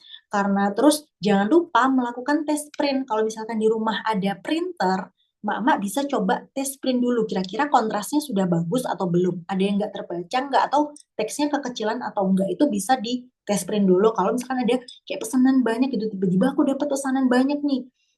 Jangan lupa tes print dulu. Sedangkan di Canva teman-teman bisa setting tuh dalam format penyimpanan PDF, warnanya juga bisa disesuaikan.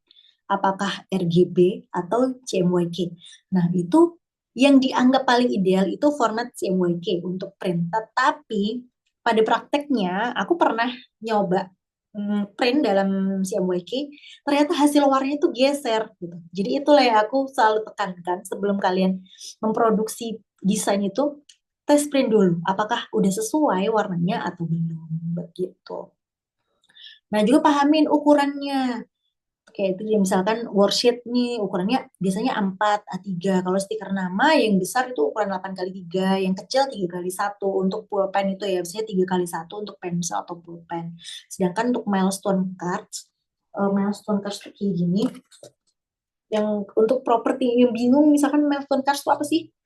Kayak properti foto yang bayi baru lahir tuh loh, Maya, kayak hari ini aku berumur 6 bulan, kemudian kayak gitu tuh namanya milestone card sih. Itu kalau di pasar mancanegara seperti Etsy itu udah banyak banget orang salah satu opsi untuk berjualan di marketplace online itu adalah milestone cards tadi. Kalau print rumahan ya ada yang nanya. Kalau print rumahan kan biasanya ukuran A4. Kalau mau buat flashcard tadi kan pakai A5. Nah, gimana? Nah, itu ada pengaturannya di printer. Sebetulnya kita bisa atur di printer atau kita siapkan dari file cetaknya di Canva, Mak. Misalkan nih, desainnya kan sudah ini ya, setengah-setengah nih ya, setengah A5 gitu. Itu tinggal di itu aja, diekspor dulu. Kalau udah terlanjur nih ya, bikinnya di kanvas A5 gitu. Diekspor dulu, nanti baru disusun di kanvas A4. Kayak gitu. Kebayang nggak ya? Kalau di printernya memang ada pengaturannya. Kita bisa atur di printer. Mungkin ada selisih sedikit lah ya karena ada pinggiran itu. Kalau di Canva kita juga langsung siapin, bisa banget langsung layout aja dari hasil ekspor yang di kanvas ukuran A5, buka kanvas baru ukuran A4, lalu susun jadi 2 atas bawah kayak gini. Ini kan A5 nih. Aduh, kelihatan ya. Terlalu silang ya. Pokoknya A4 itu kan setengahnya A5 itu setengahnya A4 ya, Mak. Jadi ketika mau ngeprint A5 di A4 ya dikalikan 2 gitu. Disusun 2 atas bawah. Seperti itu. Semoga bisa dipahami ya, Mak Kurnia. Gimana nih? Kira-kira terjawab nggak pertanyaannya?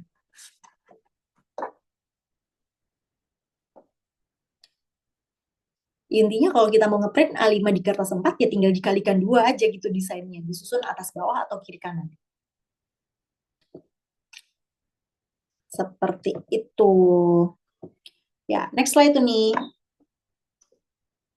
Nanti kalau misalkan masih ada pertanyaan, boleh banget di WhatsApp ditanyain ya teman-teman ya. Nah, ini selanjutnya adalah alat-alat yang bisa teman-teman pakai. Ini udah agak banyak ya perintilannya. Cuman itu yang pertama tuh ada corn rounder. Bentuknya seperti apa? Bentuknya seperti ini teman-teman. Bentuknya seperti ini. Ini tuh fungsinya untuk membuat pinggiran kertas tuh menjadi tumpul. Kan kalau kita ngeprint ujungnya kan tajam-tajam. Nah, itu bisa kita tumpulkan pakai alat kayak gini. Bisa sih digunting manual. Awal-awal aku produksi stiker nama juga aku gunting manual. Cuman tentu saja kalau kita gunting manual nggak presisi dan nggak rapi kalau kita pakai alat seperti itu. Selanjutnya ada alat potong. Alat potong kan bermacam-macam. Bisa pakai cutter biasa, cutter kecil, cutter besar, atau pakai pemotong kertas seperti ini. Kalau ini masih untuk 1 halaman 2 halaman masih bisa ya, masih efektif. Tapi kalau misalkan pesanan kamu udah mulai banyak atau kamu mau potong kertas yang lebih tebal, kamu bisa pakai paper trimmer yang lebih besar gitu, yang modelnya apa kak, tuas ungkit yang jegrek-jegrek gitu ya teman-teman. Terus apalagi sih yang bisa kita coba investasiin? Tentu saja macam-macam kertas karena beda produk, sudah bilang tadi beda produk itu bisa ditentukan dengan beda material atau kertas yang kita pakai. Misalkan untuk jadwal pelajaran itu pakai kertas art paper. Di sini aku pakai art paper. Untuk stiker nama tentunya ya pakai kertas stiker. Kita nggak bisa pakai kertas biasa untuk stiker nama. Terus untuk stiker yang tahan air beda lagi nanti bahannya, ada vinyl gitu yang tahan air. Seperti itu. Jadi mulai nih riset-riset macam-macam kertas yang bisa kita pakai. Selanjutnya ada pelubang kertas. Pelubang kertas bisa pakai yang 2 kayak gitu. Atau untuk yang flashcard itu aku biasanya pakai yang kayak gini ya, yang paper punch yang single seperti ini. Oke, ada pertanyaan lagi. Aku lihat dulu. Nih, kan semoga nanti paham ya. Ya, kalau A5, ya 2, A4 tuh dibagi 2, bisa 2 untuk 2 gitu. Kak Vika tanya, tebal perkalian itu 1 sampai 10 perkalian cukup di A5. Oh, tabel ya, teman-teman. Kalau ini aku pakai ukuran yang segini nih, Mak. Segini, tanpa cover ya. Menurutku ini udah apa sih, kalau mau cover tambah lagi. Ini 1 A4 jadi langsung 10. Jadi untuk tabel perkalian 1 sampai 10 itu kita cuma perlu 1 lembar A4. 1 lembar A4 aja kayak gini bisa jadi 10 lembar tabel Aku perkalian. Gitu ya. mau tanya, itu kertasnya pakai kertas art paper juga atau bisa sebenarnya pakai kertas HVS biasa misalnya yang 80 gram terus kayak dilaminasi gitu? Oh gini. Aku saranin pakai art paper ya, yang punya ketebalan lebih tebal. Kalau HVS, itu kan misalkan 80 gram. 80 gram itu masih Tipis. terlalu tipis untuk flashcard ya. Meskipun kita laminasi juga, HVS yang dilaminasi itu Jadi, ya tetap nggak menambah ketebalannya secara signifikan gitu. Ini aja aku pakai di range antara 260 sampai 300 GSM kertasnya untuk art paper. Kalau untuk flashcard kayak gitu. Jadi jauh ya, antara 80 sampai 300 misalkan. Idealnya sih 300, dia lebih nggak letoy-letoy. Dan kalau kita laminasi, ini aku pakai laminasi yang dingin ya, bukan yang hot, yang tebel, yang depan belakang itu. Dan tapi ini menurutku udah cukup banget kita pakai laminasi dingin satu satu sisi depan aja, karena juga belakangnya juga nggak diapa-apain juga kan, dan nggak juga dicelup-celup air juga enggak. Kalau kan kita pakainya paling di kelas atau di rumah aja, itu udah cukup banget. Kayak gitu. Jadi aku pakai 300 GSM dengan laminasi bening. Ini aku domisili di Madiun, Mak. Di sini harganya 1 lembar A3, berarti kita bisa dapat 2 tabel perkalian. Itu cuman 5.100 atau 5 ribuan lah, di range 5 ribuan. Itu sudah dengan laminasi ya, dengan kertas tebel dan laminasi. Untuk A3, kayak gitu. Nih, Kak Feby nanya tadi ya, berapa harganya?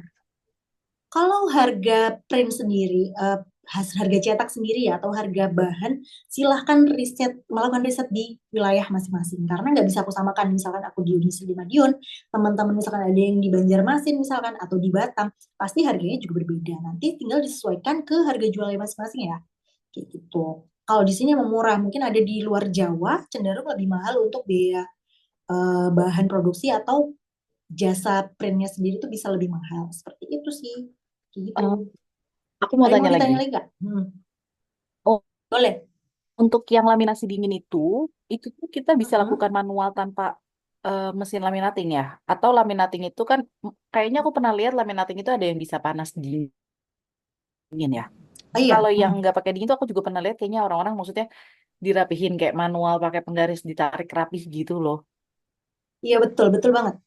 Eh, aku punya sih, bentar ya, aku minta waktu sebentar. Aku mau ambil mesin laminatornya. Mungkin teman-teman mau pengen jadi referensi aja.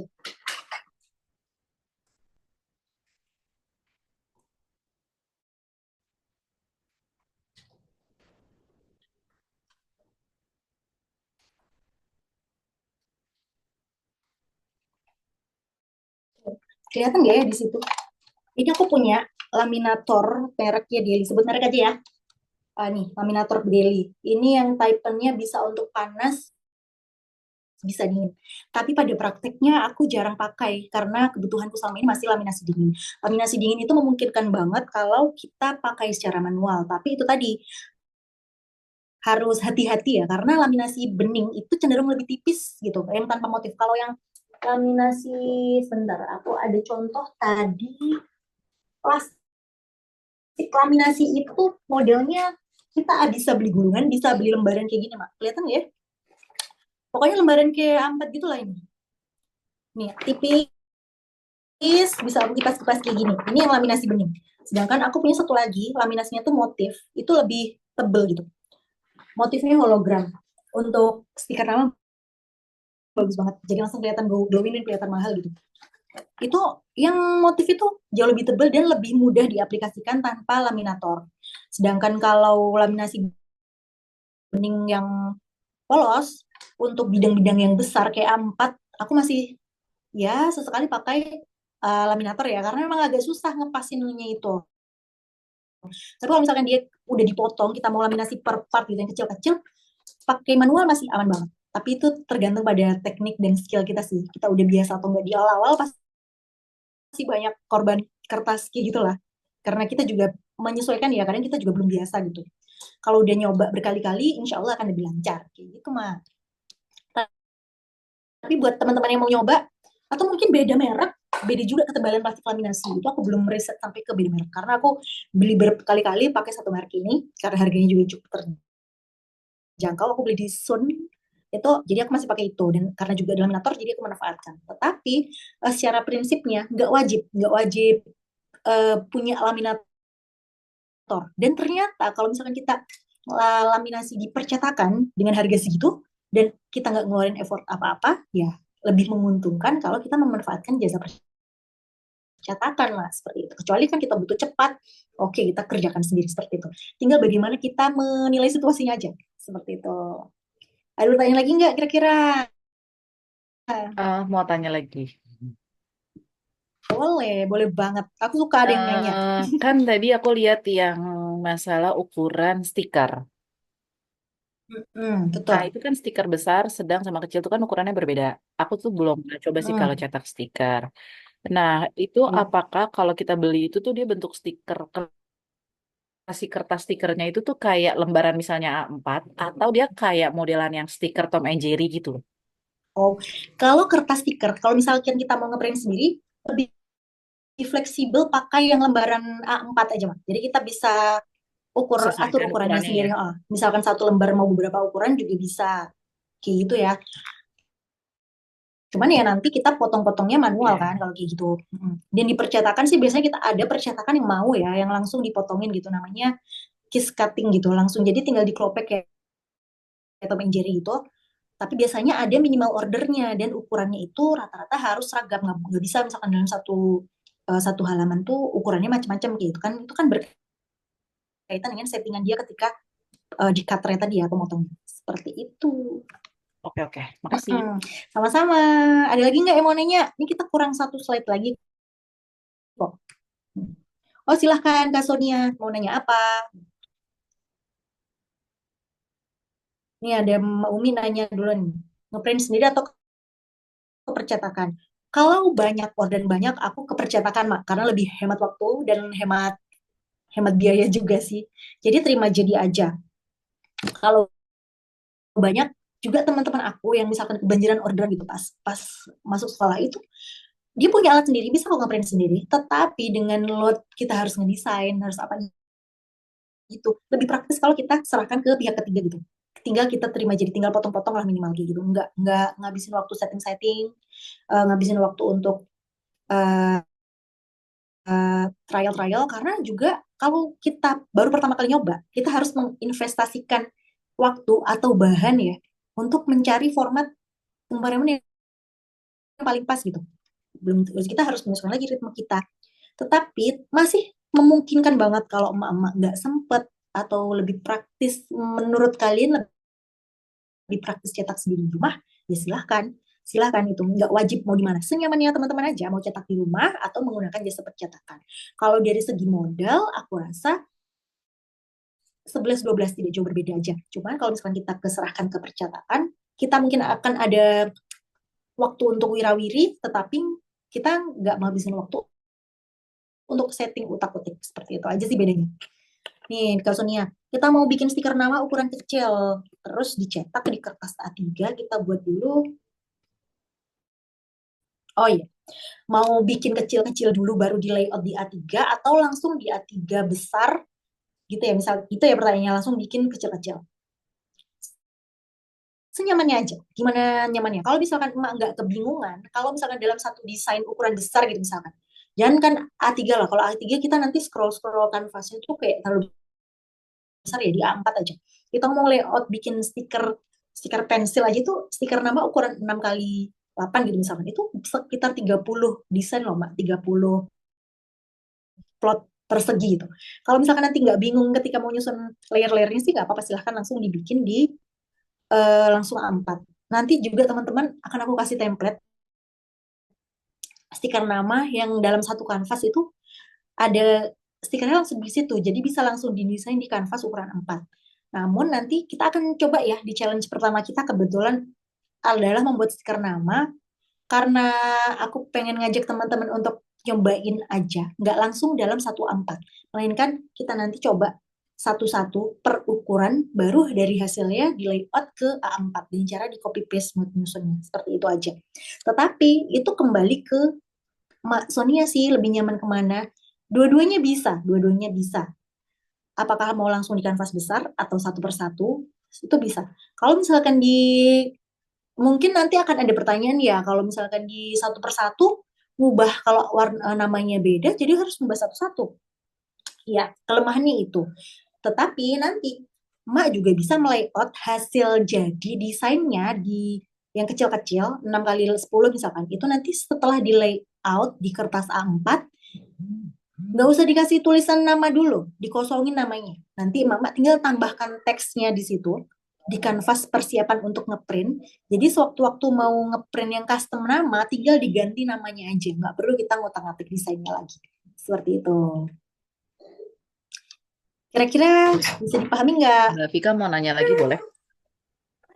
Mau nanya lagi Kenapa? boleh? Habis bentar, bentar.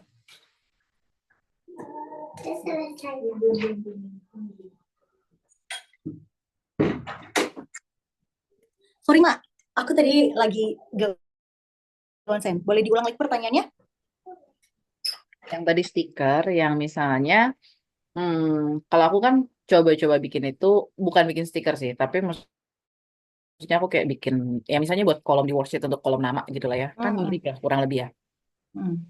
Kalau Ya. misalnya dia dibikin satu-satu dulu terus nanti baru di layout gitu, berarti gambarnya tuh kayak kita desain dulu terus kayak kita download dulu gitu misalnya di PNG atau di JPEG terus nanti disimpan di unggahan gitu, Iya, nggak betul. di layout di kertas yang kosong ukuran A4 gitu ya. Betul, kayak gitu caranya.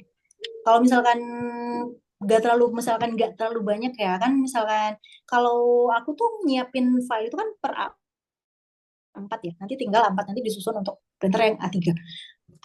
Karena kita, kecuali gini, gimana ya,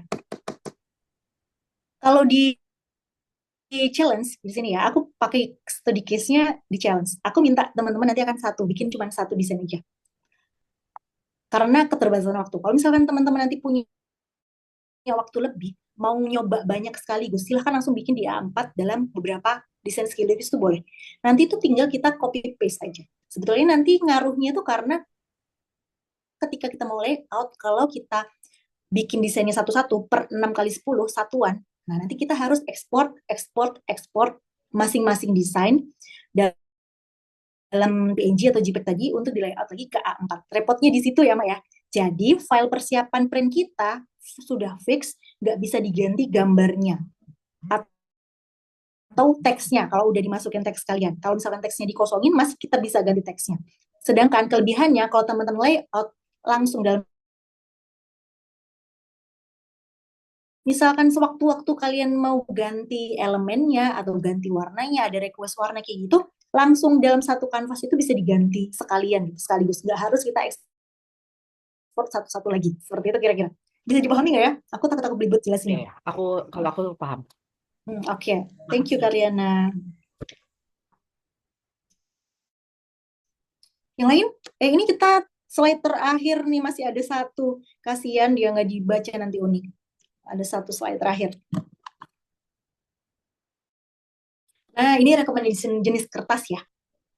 Di sini ada stiker nama, teman-teman bisa pakai ya kertas stiker atau vinyl yang tanah air atau kertas stiker yang lebih kencang itu bisa pakai Bontax. Terus untuk amplop bisa pakai art paper atau yang kalau misalkan mau yang bikin harga murci-murci bisa pakai HVS juga bisa.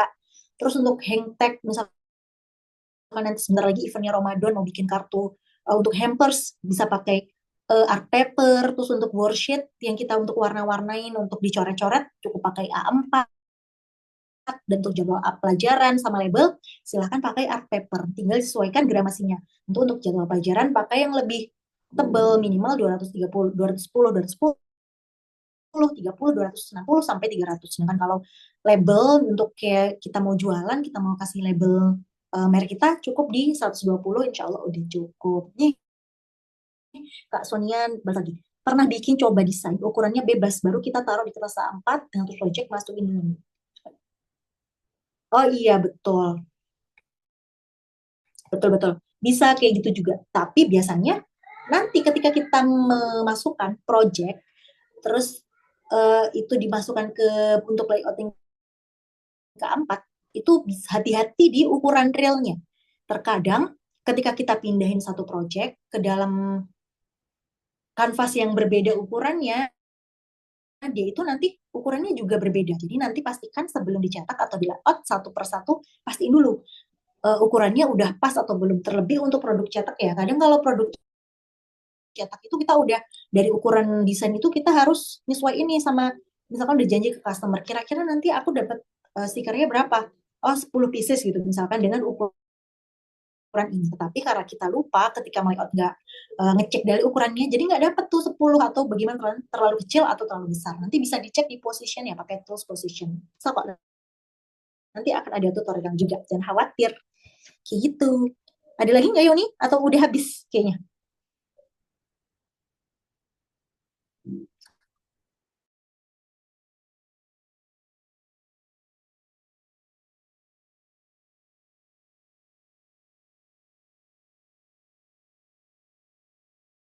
Udah nih, kayaknya udah selesai nih teman-teman. Udah selesai penjelasan dariku. Masih ada pertanyaan nggak ya? Selamat mencoba aja nih slide terakhir.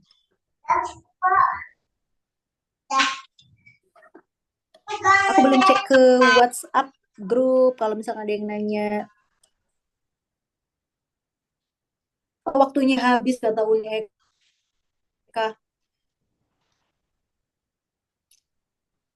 Kira-kira ada pertanyaan nggak ya? Kalau misalkan nggak ada pertanyaan, atau mungkin nanti misalkan ada yang nggak belum jelas, masih bingung tentang gimana ukurannya nih, harus praktek dulu biar tahu kendalanya gimana. Bener banget, karena kalau aku ceritain kayak gini, itu belum kerasa nanti kira-kira aku nggak bisanya gimana.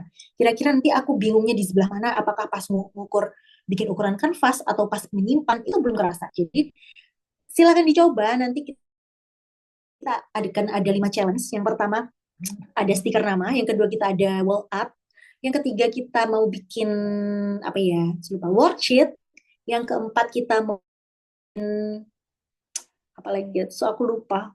Pokoknya terus yang terakhir jurnal digital. Apa aja sih yang ini lupa sampean. Ada 3 itu. Aku ya satu lagi lupa, mohon maaf ya teman-teman. Ya, nanti kita harus praktekin satu persatu. Aku harap teman-teman bisa mengikuti semuanya dari awal sampai akhir, sampai kita membuat portofolio di akhir kelas, biar kelihatan nanti progresnya. Ternyata dari awal ikut kelas Mak Canva udah bisa bikin ini gitu ya. Jadi kalau misalkan teman-teman nggak sempet nyimak ketika challenge dibagi, boleh silahkan kejar di malam hari. Silahkan store di jam berapapun kalian sempat. Nanti aku juga akan balas secepat aku bisa balas ketika aku aktif. Jadi grupnya boleh aktif 24 jam, silahkan. Cuma nanti mungkin aku balasnya ya ketika subuh atau seperti itu ya teman-teman ya. Kalau pas tidur ya aku nggak bisa balas seperti itu. Jadi intinya silahkan bertanya, jangan ragu nanya apapun, kapanpun. Kalau jangan ditahan-tahan, jangan dipendam, apalagi kalau bingung terus aku bingung, akhirnya aku nggak ngerjain challenge, jangan kayak gitu. Nanti akan nggak bisa jadinya. Silahkan bertanya, nanti akan aku ajarin, bakal aku pandu sama gambar atau video atau apa, sebisa mungkin aku bantu kalian. Kita berproses sama-sama, semoga jadi wasilah rezeki kita bersama, bagi aku, buat teman-teman. Karena kita pasti punya impian masing-masing yang bagaimanapun itu harus dicapai. Kalau nggak ada cuan, kita juga nggak bisa berjalan ya. Tak bisa dipungkorin. Jadi kita ikhtiar sama-sama, semoga jadi wasilah rezeki buat kita bersama. Kalau teman-teman sukses, aku juga happy banget pastinya, Masya Allah. Dari aku segitu aja, mohon maaf kalau sama paparan ada kesalahan atau kurang jelas atau misalkan kurang puas atau putus-putus atau kendala teknis, mohon dimaafkan. Aku lempar mic-nya kembali ke Uni Eka. Sampai jumpa nanti kita di WhatsApp diskusi. Bakal ketemu sama aku selama 7 hari ke depan. Oh iya, dan untuk Sabtu Minggu biasanya challenge yang untuk hari Sabtu akan kita geser ke hari Senin ya. Karena hari Minggu silakan store-store hasil desain, tapi aku nggak akan drop challenge dan di weekend akan sedikit slow response. Seperti itu teman-teman. Ya. Silakan Uni, aku lempar kembali mic-nya ke Uni Eka. Terima kasih banyak teman-teman deh. Oke, Masya Allah, Alhamdulillah. Terima kasih Mbak Vika, ini sudah mau 2 jam ya. Siapa yang nggak mau minum dulu ya?